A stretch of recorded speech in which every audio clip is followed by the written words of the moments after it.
Okay, I think we are almost there. Hold on. Takes a second. Yep, here we go. Um, okay, hey guys, what's up? My name is Jeanette, also known as Ms.FitVegan, and I have a very, very special guest here. He is the author of many, many very important books, including Eat to Live, Eat for Life, Super Immunity, Fast Food Genocide. We have Dr. Joel Furhman. So please welcome him. And Dr. Furhman, how are you doing today? Fantastic. Nice to see you. Thank you so much for being here.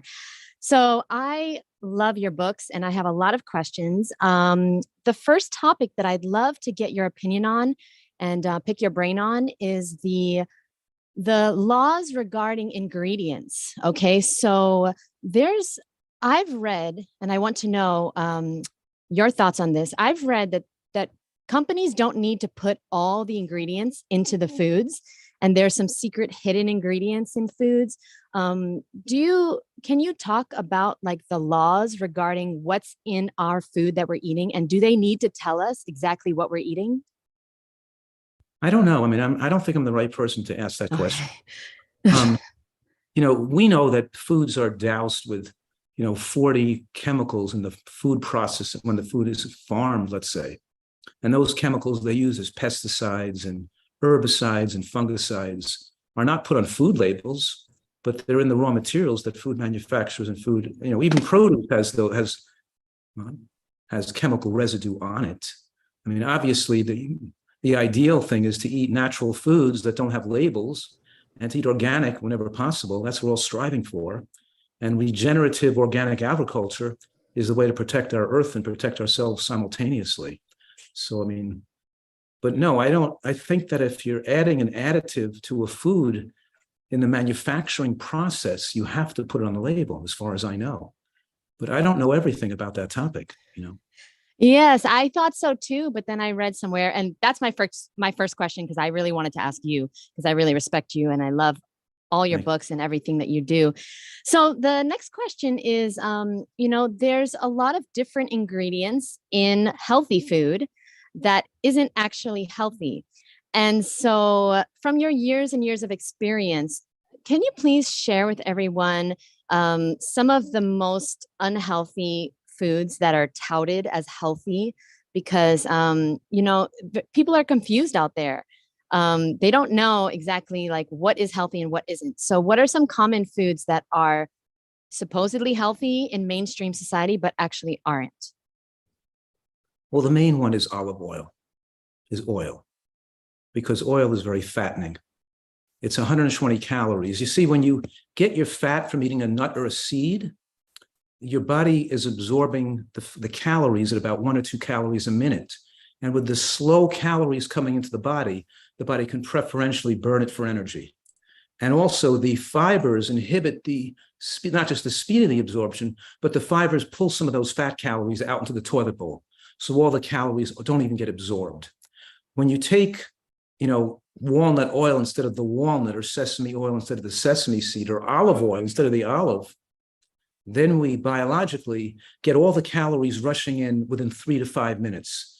And it's 120 calories a tablespoon. And the caloric rush then revs up fat storage, and it's stored as fat on the body. You don't burn it off for energy. And with 90% of our population being overweight, and I'm saying 90%, even though conventional authorities say 77%, I'm saying that's because they don't consider people with a BMI of 23 or more to be overweight, and I do. They consider the demarcation line between normal and overweight as being a BMI of 25. And all long-lived societies and all healthy people and all long-lived people have BMIs below 23, not below 25. So what I'm saying is that it's really 90% of the population is overweight, and there's no such thing as a healthy overweight person. Let's push that aside, because fat on the body accelerates aging, and fat on the body spews out pro-inflammatory compounds, and fat on the body accelerates risk of cancer. Therefore, I'm saying that olive oil is a food that accelerates a woman's risk of breast cancer. It accelerates the woman's risk of breast cancer because it keeps her overweight. She can't lose weight pouring oil on her food. So even though you asked me the question, we could think of 100 different foods, but I'm just thinking oil is so, because it's so much, people think it's a health food, and they're all overweight people pouring fattening oil in their food, you know. But then, like, what else? It could be, you know, I guess fish is the next thing. The idea that people are consuming all this seafood, particularly bivalves and shellfish. You know what a bivalve is? It's oysters, clams, scallops, and mussels are called bivalves, and they live on the bottom of the ocean. And with commercial agriculture and runoff of so much nitrogen to the waterways, you have more production of algae and more production of cyanobacteria that live on the algae, and our waterways close to the shorelines and in interior lakes are full of a compound called BMAA, which is a link to Parkinson's disease and dementia and ALS. There's clusters of ALS near lakes where people eat freshwater fish, and there's clusters of ALS near shorelines where people are eating bivalves. But you have like 50 times as much BMAA in bivalves and shellfish as you do in, let's say, ocean food, a wild ocean fish. And even though an oyster may be rich in omega-3 and it may be rich in zinc and it may be otherwise good for you if you were eating it 40,000 years ago, with all the dumping of plastics in the ocean and the dumping of chemicals, we now have some of the most toxic, most dangerous foods on the planet when people are eating small seafood. Even when you're a sardine, we used to think the big fish like tuna and shark and barracuda, and those were all full of toxic metals and they're predatory fish. But now the little fish have plastic, microplastic particles impregnated in their gut. And when you eat a little fish, you eat the guts with it. You don't strip the muscle off the bone and throw the guts away. You eat the guts in the little fish, and you're getting all this plastic in your body. So we're exposing ourselves to microplastic, which is carcinogenic too. So I'm saying the next most dangerous thing is probably seafood and so it's that people think of these things as health foods, you know? Absolutely. And can we just say for the like free ranged, organically grown like fish, like the specialized fish that costs way more money in Whole Foods and stuff, is that the same? Is that still like containing plastic and mercury and all these things? Yes. I mean, it's true that the farm-raised fish may have some more antibiotics and chemicals in them, but the natural organic fishes we're talking about are fish that live in nature. And off the coastal shelves of the United States and of Northern Europe, we have so much dumping of waste products that the fish have become contaminated with microplastic particles, and the shellfish and the bivalves are so dangerous they should not be eaten at all. So yes, even the wild fish, over in the wild seafood. I mean, true, if you lived in Polynesia and Tahiti and those areas where there's less dumping and you had a fish, you'd probably be a cleaner fish, but that's not what people are getting. They're getting commercial fish that are wild. It's not wild fish, it's commercial wild fish. And it's still, you know, people should not eat much fish or see it as a health food. Thank you for clarifying, because I know that's the comment somebody's going to write. Well, I don't eat, fish fillet from McDonald's. I eat, and the meat I eat is they're going to say, oh, I eat, grass-fed natural meat, as if that's any better. They're just brainwashed by, people selling them a concept that's wrong. Because whether you're eating meat that's commercially raised or eating naturally raised or wild raised meat, it still has all those features that rev up the cancer-causing hormones and accelerate aging, and it's too much. In other words, what I'm saying right now is the high concentration of animal protein revs up growth hormones that makes, us can get excessively sized, but also allows cancer cells to replicate and grow. So it doesn't matter whether even the meats are naturally raised, they're still going to increase risk of cancer if used regularly in the diet. Thank you so much. In your book, Fast Food Genocide, I remember reading a long time ago about how eating fast food was comparable or even more dangerous than smoking cigarettes.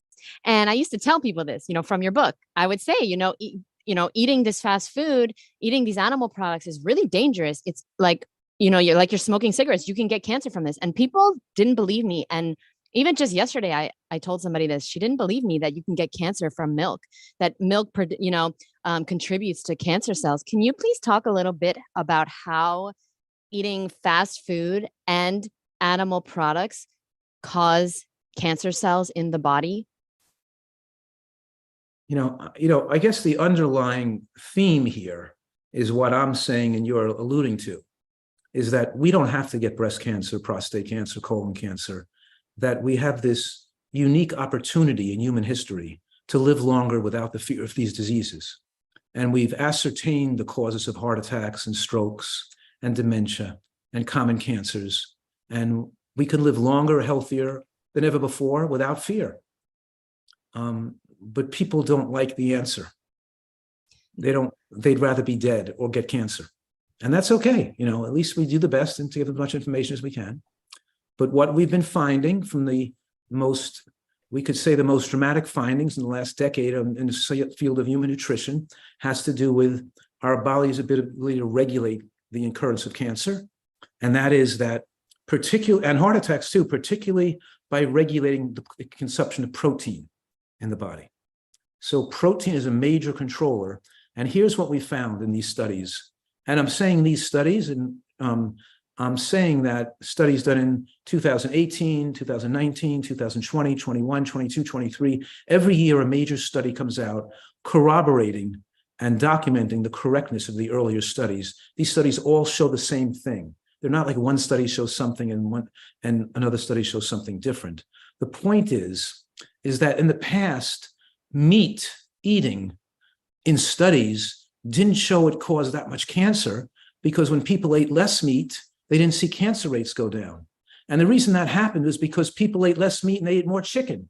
They ate less meat, they ate more dairy and eggs. They ate less meat, they ate more junk food. They didn't eat less meat and eat more beans, nuts, and vegetables. They ate less meat and more chicken. It didn't change anything. But now these studies have looked at this issue differently. It's compared animal protein intake to plant protein intake. And when people reduce animal protein and increase plant protein, that's the major factor that modulates the occurrence of cancer.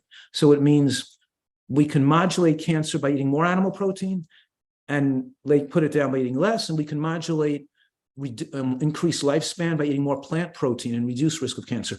Because plant protein it doesn't mean you're getting sugar and oil and junk food from plants and white flour pasta. It means you're eating foods that have a lot of protein in it, are plants, which are whole grains, vegetables, beans, and nuts and seeds. Those 4 foods. Those are the 4 plant foods that have a good amount of protein. As a matter of fact, a nutritarian diet, which is the name of diet I coined that I recommend, the portfolio of foods that I want people to eat that include, greens and beans and onions and mushrooms and berries and seeds and nuts, all these foods, that has a lot of protein in it, even more than a lot of people eating a standard diet with meat. There's more protein in the nutritarian diet because we didn't dilute the protein with so much oil and so much junk food and sugar. So we're getting about, 18 to 19 grams of protein compared to maybe 15 to 16 grams on a more meat-based diet because they're eating so much junk with the meat. Bottom line here is that the animal protein is a different animal than plant proteins, because animal protein, because it's so biologically complete, is the body turns very efficiently into growth hormones like insulin, like growth factor 1. IGF-1 is a growth hormone, and a higher amount of growth hormone in the body of IGF-1 promotes cancer cell replication. And we know that longer lifespan and lower rates of cancer are associated with lower levels of IGF-1. And eating plant proteins keep IGF-1 minimally adequate to maintain muscle mass with aging, but not excessively activated to then allow cancer cells to replicate. So it's the combination of a high exposure to phytochemicals with a low exposure to animal protein to keep IGF-1 that enables the body to not get cancer. And so we have this ability to do that. So animal products do not contain phytochemicals. It's colorful plants that contain the phytochemicals and antioxidants that prevents toxins and carcinogens from damaging the DNA. And it's the plant proteins that give us adequate but not excessive high biological protein that's going to excite cancer replication. The only thing I left out too much is sugar and white flour, which is really a drug. It's not really a food, because a high glycemic effect of eating sugar and white flour also can promote, heart attack and cancer as well. So back to thank you. That makes a lot of sense. And thanks for clarifying.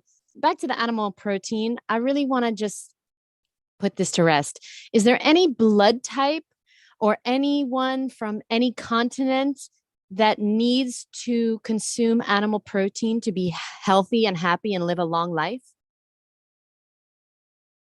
Um, Like when I say any, oh, I'm sorry. When I say any content, I mean like, me, I'm here in Miami, but my family's from Italy. So like, is it because I'm from Italy and my family ate a lot of cheese that I need to continue eating cheese? This is my question. no, there's nothing like that, but there are people with digestive impairments and who as they age, with maybe they've eaten a diet so poor their whole life that they're going to get frail and wasted with aging, and maybe they need a little extra animal protein to keep their protein levels high enough. So there is an occasional person who might benefit from a little bit of either concentrated protein in the form of hemp seeds or Mediterranean pine nuts, or or pea protein or pumpkin protein, a concentrated plant protein, or using some animal products in a smaller amount that may help this person because they're becoming because their digestion is impaired. So not for normal people, but there are some occasionally abnormal people where we want to pump up the protein a little bit, but that's like an abnormal case. Okay, thank you. And thank you for answering all my questions. This is very exciting for me because it's rare. You can have, you can ask someone like you anything. So the next question I have personally is, I'm wondering, I know your views on salt. Okay. And I would love if you can share with everyone, is there any salt that is healthy? Like, for example, a lot of people in this healthy vegan movement, they do Himalayan pink salt. Is that a salt that doesn't, affect your health in the way that normal salt does? What do you recommend? Absolutely not. It's one of the biggest scams in the world that people think that some special salts are not going to damage you, because they still, whether they have impurities or whether they have some minerals in it, it doesn't make the sodium, a high sodium content, less damaging. Don't forget, you're getting all your minerals, meaning fruits, from eating vegetables and beans and nuts. You don't need salt to get your minerals. The mineral content of Himalayan salt or Celtic salt or salt from the back of the moon or the Rock of Gibraltar, it doesn't matter. The mineral content is insignificant compared to what you get in a few bites of food anyway. Yet the high level of sodium that takes its toll on the body, and our lifetime exposure to sodium causes weakening of the endothelial lining of blood vessels and causes microvascular hemorrhaging. And over time, many decades of use, you've weakened and aged your tissues. So there's no consumption of salt that is not going to cumulatively shorten your life. Wow. Now, that doesn't mean that, let's say you're just eating the sodium in natural foods, like just eating the sodium in vegetables and beans and nuts and fruits, and you're getting about 400 to 500 milligrams of sodium a day from your 1,500 calorie diet, let's say, right? Now, if you had a piece of Ezekiel bread or some tomato sauce or mustard that had 100 to 200 milligrams of sodium in it, that's not going to dramatically affect your health, because you're still having under 800 milligrams of sodium for the day, or under 1,000 It's the people that are eating 1,500, 2,000, 2,500, 3,000, because a teaspoon of salt has 2,200 milligrams of sodium. So a half a teaspoon is over 1,000. So even a quarter teaspoon of salt is way too much. But if you had something with a little touch of sodium, like 100 milligrams or under 200, that's not going to, and that was all you did that whole day, that's not going to be dangerous, because it's too low to have a cumulative negative effect. Wow. Okay. So you guys heard that.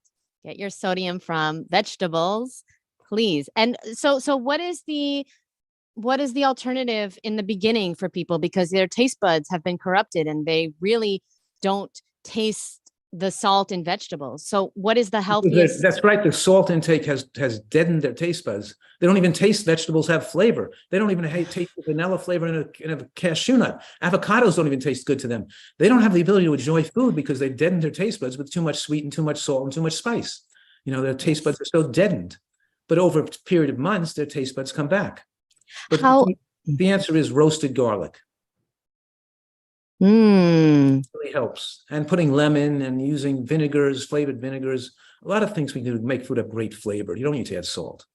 Okay, roasted garlic. Yes. Okay. And now, so how fast do taste buds change? I read every 7 days, but you said a few months, maybe, or Yeah, longer, shorter.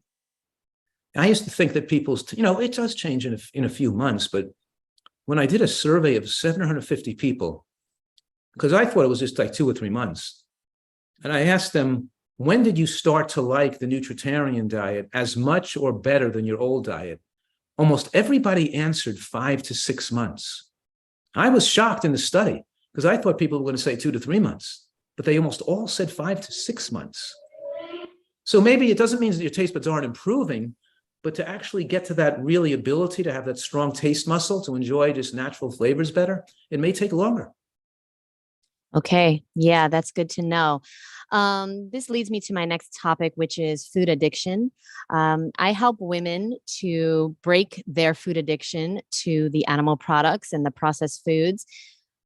What is some advice that you give to somebody watching who has a food addiction? They are eating things they know is not healthy. They don't want to eat it anymore, but they can't stop. They physically can't seem to stop themselves. What is like the first few steps that you recommend to your clients? Enforced abstinence. If you want to quit smoking, you have to get it completely out. If you're an alcoholic, it doesn't help to go out on the weekends and drink. Because when you imbibe in the addictive substance, it lights the fire under your desire. It keeps lighting up that fire of wanting it more. It's staying away from those addictive substances long term for a long enough period of time to make you no longer desire them. I have a retreat here in San Diego where food addicts come and stay here for 2 to 3 months because it takes that long for them to be away from their addictive triggers. But people don't have to come here to lose weight and get healthy. They can do it at home.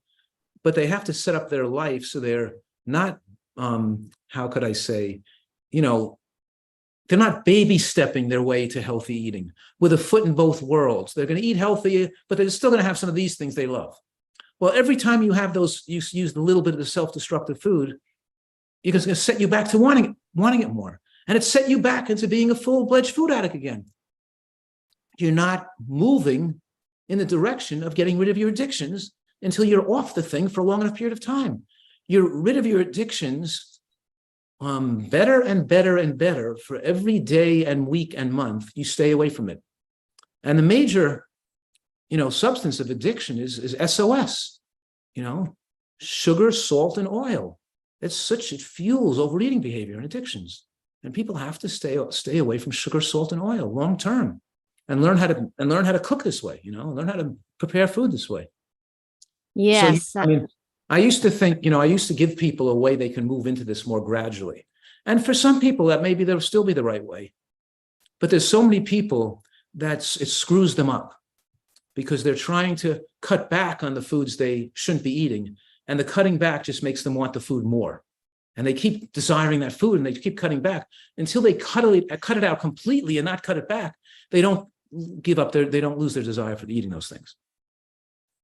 So true. Yeah, that is such good advice. Because I remember when I tried to have a little square of chocolate, because I was on a diet and Yeah. all I could think about was having more chocolate. That's all I wanted. Yeah.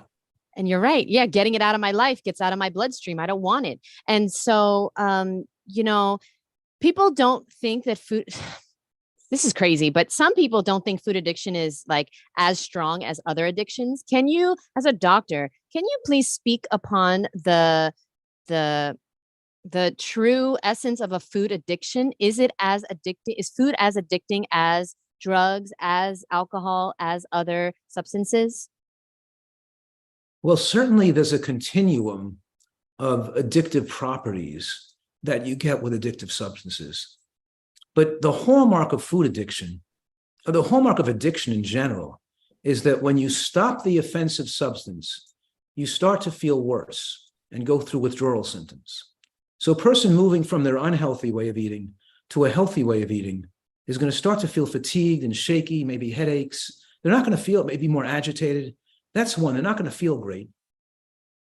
The other type of behavior we're talking here is lighting up the centers in the brain the same areas of the brain that are lit by opiates, and you become dopamine insensitive from the opiate exposure, and you become dopamine insensitive, and other neuropeptides are distorted unnaturally from the caloric rush, because you can't get that many calories into the bloodstream at one time when you're eating natural foods. You have to eat, animal fats and oils and sweets and processed foods to flood all those calories into the blood high enough so the brain gets a hit. And the question is, why would people consume things that are not in their own best interest, that are self-destructive, right? Why do they consume? Why do they smoke? They know smoking is not good for them. Why are they smoking? They know drinking alcohol causes cancer. Why are they drinking alcohol? They know that eating croissants and burgers and pizza and bacon is bad for them. Why are they doing that? Whoever said bacon's making you live longer? I mean, we know these things are unhealthy, but people are blocked out. It's called cognitive dissonance. They're blocked out this idea. The primitive brain doesn't want to think about the self-destructive behavior because the addictive desires of the primitive brain supersedes the cerebral or intelligent brain. So you're no longer in control of your behavior. You're not using your best brain, your most intelligent self, to say, oh, why am I eating this? Is this going to do me some long-term good? Is this good for my future health, or is this going to hurt my future health? But instead of making those decisions on everything you eat, oh, I should eat this because it tastes good and it's good for me. But no, I should eat this instead because it's going to take some years off my life, damage my brain cells, create diabetes, and I love it. But you wouldn't make that decision not in your own best interest unless you were addicted to it. Yeah, it's food addiction. And even though the addictive drive to consume bad food is not as powerful as the addictive drive to consume heroin and cocaine, it still causes more death because there's many more people that have this milder form of addiction than the fewer people that have the stronger form of addiction. So even though those things can cause death, most of us are dying from the food addiction, which is more ubiquitous, even though it may be a little milder in intensity. Yeah. So then we can call a food addiction the most serious addiction on earth because more people are dying of a food addiction than any other addiction. Correct? That's absolutely correct. Yes. So, okay. And let's make this clear. There's no such thing as a healthy overweight person, right? All overweight people are aging faster and increasing their risk of cancer. So why are people consuming more calories than they need? Why can't they eat the right amount of calories like every other animal in nature? Where do you see, obese, hyenas and and squirrels and deer and running around the jungles and woods? You don't. They all weigh the same weight. All the deer live about the same age and are about the same weight when they're full grown, and they, because they're eating natural foods. And primitive humans didn't have huge weights and difference in weights either. This is a dangerous and completely unnatural food environment we're in. And now we have unnatural diseases and unnatural bodies due to unnatural foods. We have to get back to eating natural foods that are not created by humans. So as a species, do you think we have a species-specific diet, all of us? And what would you say that consists of exactly? I do. I think that because we are so genetically similar to the other primates, because of our development throughout history, particularly the primate development, that we became, and our DNA and our aging became vegetable dependent. We are a vegetable dependent animal, meaning that we have to eat a lot of plant foods, roughage and plants. And that the number one source of, major source of calories of all primates is green vegetables and leaves.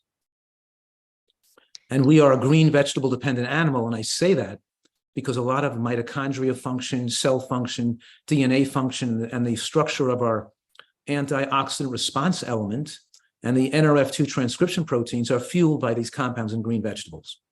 The nitric oxide system is fueled by our compounds in green vegetables. We can't manifest the healthiest version of ourselves without exposure to vegetables. So yeah, the ideal diet for humans is a plant-based diet with lots of vegetables and fruits and beans and nuts and other foods. But we can't be healthy on an animal product-based diet like a lion or a tiger can. We just don't have that structure. We can survive to meet middle ages, but then we die young of diseases that didn't have to happen. And we know now from a lot of the studies on keto diets, for example, we're seeing keto diets have double the risk of cardiovascular death at the same age compared to people on a standard diet, not even compared to people on a nutritarian diet. But we're also seeing women who get pregnant on keto diets have a 90% increased risk of birth defects. And the baby, the pregnant. Did you say 90? 90? 90.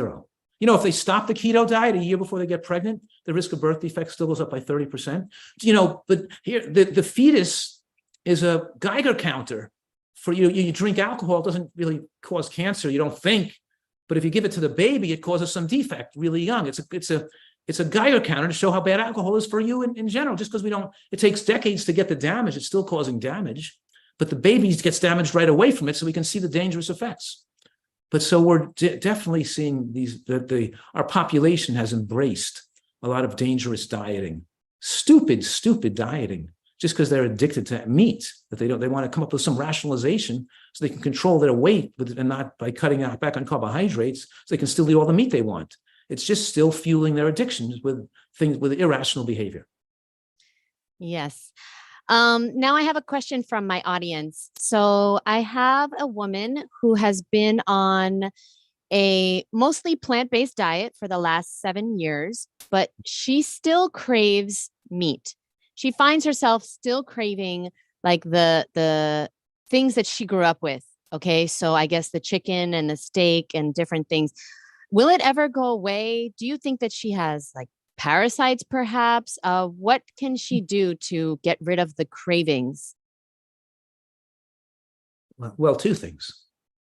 Number one, a craving does not mean a nutritional or biological need for something. It doesn't mean you're craving meat because you're low in iron or low in zinc or there's some extra protein you need. Cravings are perverted. They're not normal, and they don't exist because you need some nutrient in the food. That's not true.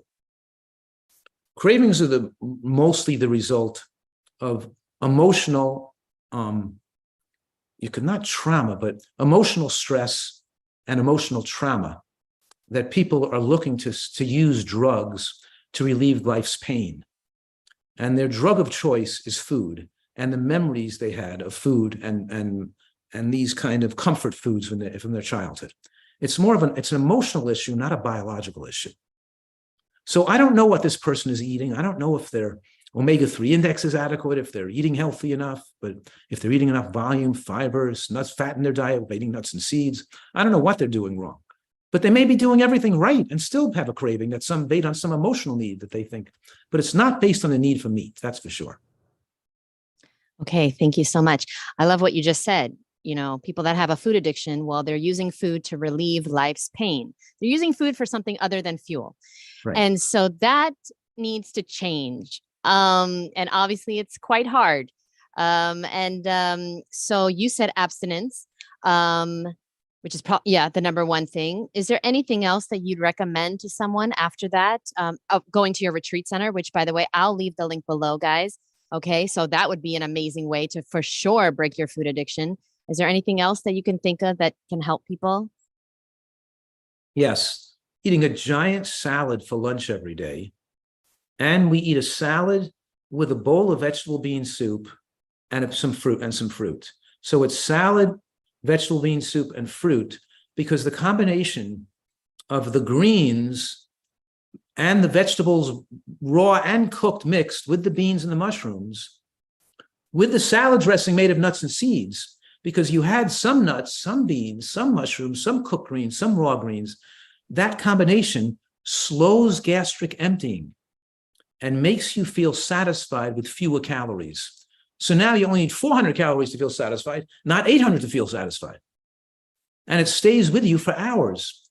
So by mixing a little bit, let's say my dinner might be, raw vegetables with a hummus dip or a guacamole dip, maybe some woked broccoli, cabbage, mushrooms, onions, water chestnuts, snow pea pods with a Thai curry sauce and a mango and a a cherry vanilla ice cream made with banana and frozen cherries and a little real vanilla bean powder and a splash of plant milk in there whipped up or something, and a few macadamia nuts. The combination of when you combine the beans and nuts and vegetables in the same meal, it slows gastric emptying. It makes for a more satiation, and people are now satisfied with fewer calories. So yeah, it's when you eat right, it's not like it's going to suddenly make you extra calories, not interfere with weight loss. You still can overeat if you eat right. But when you're not eating right, it makes it almost impossible not to overeat because your desire for extra calories is too strong. But when you're eating right, it takes away your desire for extra calories. So then you can recreationally overeat, but you don't have to because you're not driven to overeat. The chance of being successful is improved the more people improve the quality of their diet. Oh yeah, that was good. That was good. So guys, I have Dr. Furhman here only for about 10 more minutes. So if you have questions, I know we have some questions in the chat, but if you have questions, leave them here right now and I'll make sure to get to them. Okay, so Shireen, thank you for being here. They asked, what are your thoughts on the raw vegan diet? My thoughts are, and don't forget, I've been doing this for almost 40 years.